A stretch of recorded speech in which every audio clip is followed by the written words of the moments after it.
सुबह का समय था। दीनदयाल काम पर जाने की जल्दी में थे।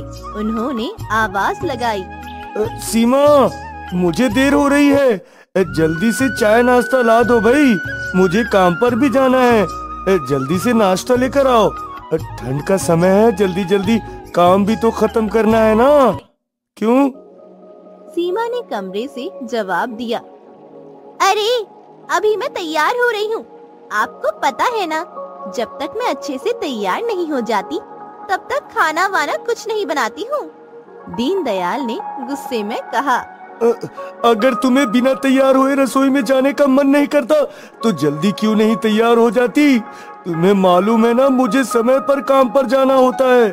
अभी तक तुमने कुछ नहीं बनाया, तो क्या मैं भूखे ही जाऊं काम पर? हाँ? सीमा ने बुरा सा मुंह बनाते हुए कहा, क्यों सुबह सुबह मेरा दिमाग खराब कर रही हो? जाओ और अपने लिए चाय नाश्ता खुद बना लो, और हाँ, मेरे लिए भी बना लेना, नहीं तो दो बार चूल्हा जलाना पड़ेगा। जल्दी से जाकर कुछ बना लो, नहीं तो तुम्हें काम पर जाने में भी देरी हो जाएगी। दीनदयाल ने माथा पकड़ते हुए कहा, हे भगवान, ये तूने कैसी पत्नी दी है मुझे? मेरी सेवा करना तो दूर, ये तो हर वक्त मुझसे ही अपनी सेवा करवाने में लगी रहती है। हे भगवान, कैसी पत्नी दी है, सब कुछ मुझे ही करना पड़ता है। सीमा ने मुस्कुराते हुए कहा, तो इसमें बुराई क्या है? एक दूसरे की मदद से ही तो घर चलता है। तुम्हें भी तो मेरे काम में हाथ बटाना चाहिए। आखिरकार दीनदयाल ने हार मानते हुए रसोई का रुख किया। उन्होंने नाश्ता बनाते हुए सोचा, शादी के बाद की सुबह भी किसी युद्ध से कम नहीं होती। हाँ। कुछ ही देर में दीनदयाल ने भुजिया, रोटी और चाय तैयार कर ली। सीमा भी तैयार होकर वहाँ आ गई। सीमा ने नाश्ता देखते ही कहा, अरे ये क्या बना दिया तुमने? कुछ अच्छा सा तो बना लेते, कितने कामचोर हो तुम। दीनदयाल ने चिढ़कर जवाब दिया, क्या मतलब? भुजिया रोटी बनाया है ना, इसमें गलत क्या है? सीमा ने नाक चढ़ाते हुए कहा, लेकिन भुजिया रोटी क्यों बनाया? कुछ अच्छा सा बना लेते। तुम्हें पता है ना, मुझे भुजिया रोटी बिल्कुल पसंद नहीं है। जो मुझे पसंद नहीं है वही सिर्फ बनाते हो तुम। दीनदयाल का गुस्सा फूट पड़ा। अरे मैं तुम्हें खाना बनाने वाला लगता हूँ क्या? एक तो मुझे काम पर जाने में देरी हो रही है, ऊपर से मैंने तुम्हारे लिए नाश्ता बना दिया और अब मुझे ही नखरे दिखा रही हो। कुछ तो बनाती नहीं हो। अगर मैं कुछ बना दूं तो तुम्हें पसंद नहीं आती। इतनी ठंड है, ये भी मिल गया, यही बहुत बड़ी बात है तुम्हें। हाँ। सीमा ने, अरे इतना गुस्सा क्यों कर रही हो?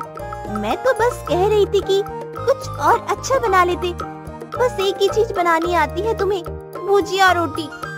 दीनदयाल ने थकान भरे स्वर में कहा, देखो सीमा, ये रोज रोज का ड्रामा अब मुझसे झेला नहीं जाता। हाँ।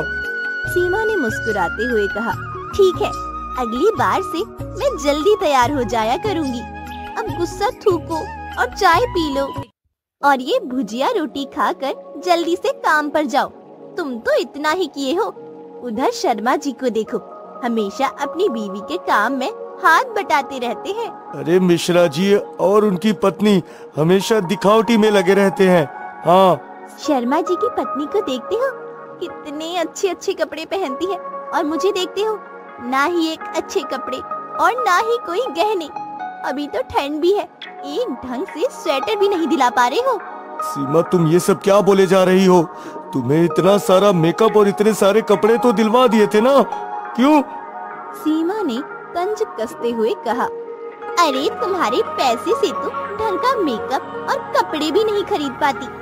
काश मेरे पिताजी ने मेरी शादी किसी अच्छे लड़के से की होती तो मेरा जीवन ऐसा नहीं होता। दीनदयाल ने ठंडी सांस लेकर कहा, फिर से वही शुरू हो गया। तुम्हारे लिए कुछ करना मतलब गलती कर देना। तुम्हारे ये सब बातें सुनकर मुझे नाश्ता करने का मन नहीं है। तुम एक काम करना, दोपहर का खाना बनाकर ले आना। हाँ। सीमा ने आखिरी तीर चलाया, देखूंगी, अगर समय मिला तो ले आऊंगी। वरना उधर ही कुछ खा लूंगी। दीनदयाल चुपचाप खेतों की ओर चल दिया। उसकी मेहनत से चलने वाला घर और उसकी मेहनत को नकारने वाली बातें उसे अंदर से तोड़ देती थी। खेत में काम करते हुए उसने सोचा, काश हमारा रिश्ता ताना और नाराजगी से कम होकर समझदारी के साथ बढ़ता, तो हम भी एक अच्छे परिवार की तरह जी रहे होते। दीनदयाल का दिन खेतों में मेहनत करते हुए बीत रहा था। सुबह से काम करते करते दोपहर हो गई थी और भूख ने उसे परेशान कर दिया। तभी उसका साथी किशोर बोला, अरे दीनदयाल भाई, चलो ना कुछ खाते हैं। सुबह से काम करते करते भूख बहुत लग गई है। हाँ। दीनदयाल ने उदास स्वर में जवाब दिया, हाँ भाई, भूख तो मुझे भी लगी है, लेकिन मैं क्या करूं, खाना लेकर नहीं आया। मैंने तो अपनी पत्नी को कहा था कि दोपहर को खेत में खाना लेकर आ जाए, लेकिन वो अब तक नहीं आई। पता नहीं कहाँ रह गई। किशोर ने सहानुभूति जताते हुए कहा, कोई बात नहीं भाई, तुम्हारी जिंदगी तो सच में संघर्ष से भरी है। इसी बीच दीनदयाल की नजर खेत के पास से गुजरते अपने पड़ोसी के बेटे सोनू पर पड़ी। दीनदयाल ने उसे आवाज लगाई, अरे सोनू बेटा, आओ तो यहाँ, कुछ काम है तुमसे।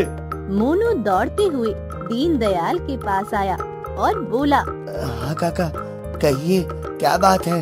दीनदयाल ने मुस्कुराते हुए कहा, बेटा घर जाकर अपनी काकी से कहना कि दीनदयाल काका ने तुम्हें भेजा है।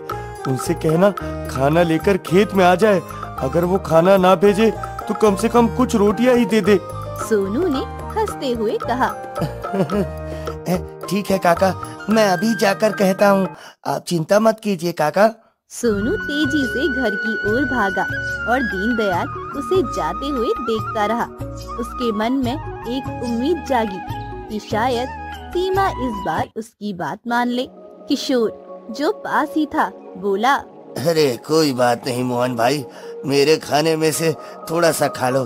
मेरी पत्नी ने 4 रोटी ज्यादा भेज दी है, तुम इसे खा लो, आओ।